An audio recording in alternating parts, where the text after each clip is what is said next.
together behind every case of shooting or where someone's death is questionable. They'll actually meet together in secret and then issue a finding, which is usually that the cops were justified and so forth and so on. But you were asking about why the thing is no one case is broken out and this and that. Well, the thing is, you got to realize that the media in the city of Memphis is different from anywhere else I've ever been. One is that they completely cover up the case for the most part, except for bare details that they issue. And they control the response. They won't, for instance, when we were doing demonstrations and so forth, they would send the media down to try to disrupt our our organizing. They'd send the media down to challenge and claim that we were advocating racism.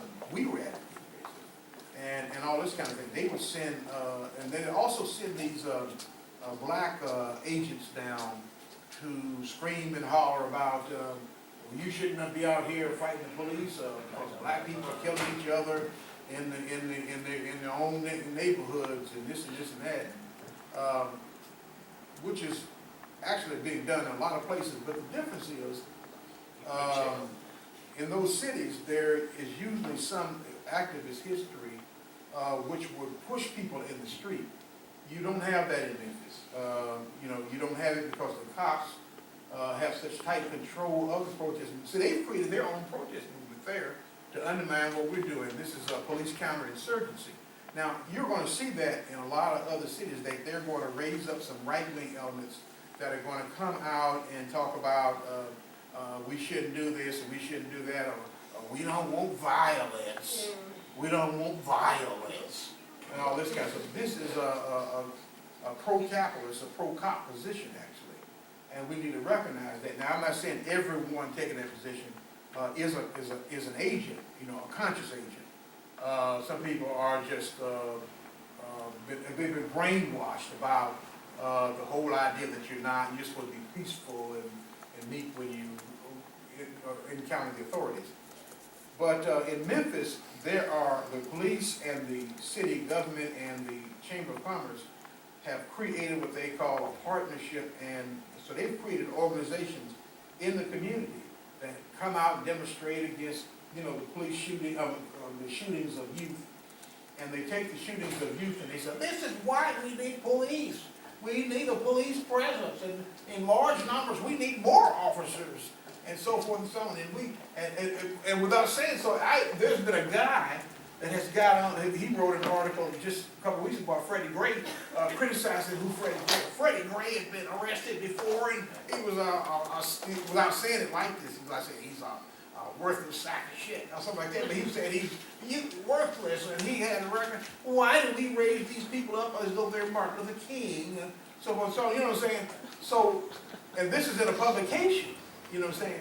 So you really have got people who I think that the community has been, as I said, intimidated on one hand.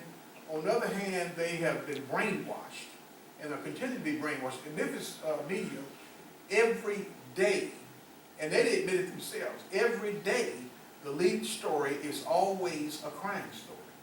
It can be, if they don't have anything hard crime, it's about somebody was showing or riding around jerking off. I'm saying, I kid you not. For days on end, they've had a guy riding around jerking off in a car. And they had, this is the lead news story. He was sighted at so-and-so street. And he had his hand on his job working out. I mean, this is just insane, the control they have with media to push this line. So it's a line that, and it has had an effect on people. We're not from this, but it has had an effect on people. And as I said, in the long years of terrorism, you got to understand that Memphis has had the highest number of police killings for a long period of time, of black people particularly, for a long period of time. And they killed some of the largest number of youth of anywhere in the country. And the Memphis Police Department, its origins, when we say that it came out of slave plantations, whatever, well, a lot of places you could just say that it might be taken as theoretical. But in Memphis, Tennessee, it's an actual fact. The richest man in the South before the American Civil War was Nathan Bedford Forrest, who later became the head of the Ku Klux Klan.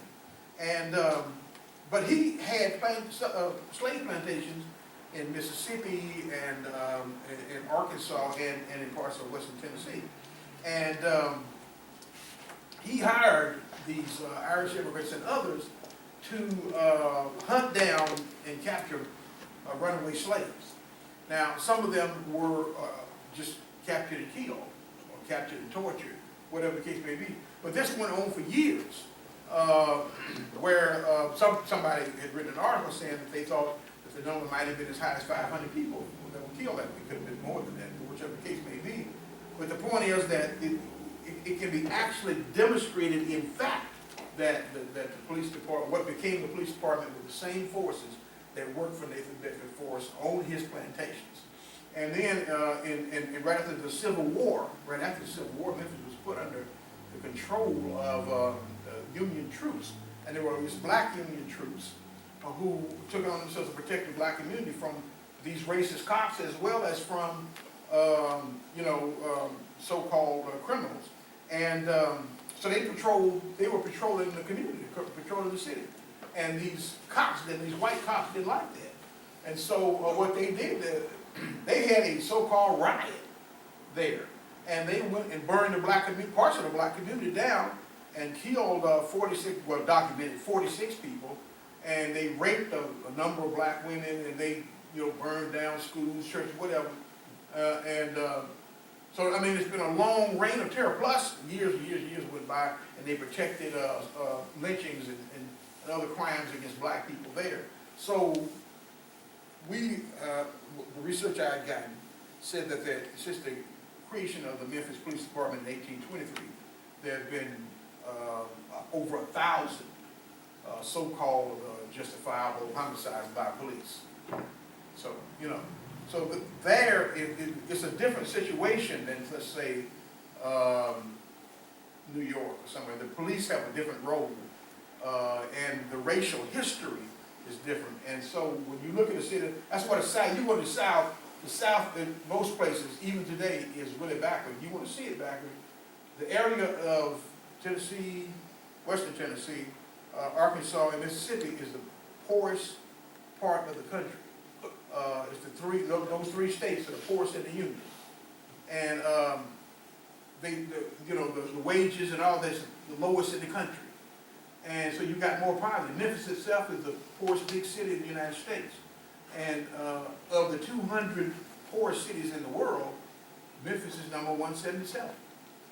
So you got this kind of situation, and then you still got Klan elements there. We're fighting the Klan now. They're organizing, as of 2013, they had a so-called big demonstration that they were trying to build. We beat them back. We had 1,500 people come out, you know what I'm saying? And the majority of those people were black people from Memphis, that came, but we had people, other people who came from other cities, and this is how this coalition got started. I mean, part of it. Was how this coalition got started was a protest movement against the Ku Klux Klan. So we still got that. And you got a so-called majority black government with a black mayor who still protects the Klan. In fact, they protect the Klan so much that part of the protest started, at least the ideas for it, was around fighting the fact that they allow the Ku Klux Klan and Klan elements and other white supremacist organizations to come to Memphis every year and to hold so-called meetings in what at the time was Nathan Bedford Forrest Park, and all this kind of garbage, and they named the other parks at the Confederacy. Now,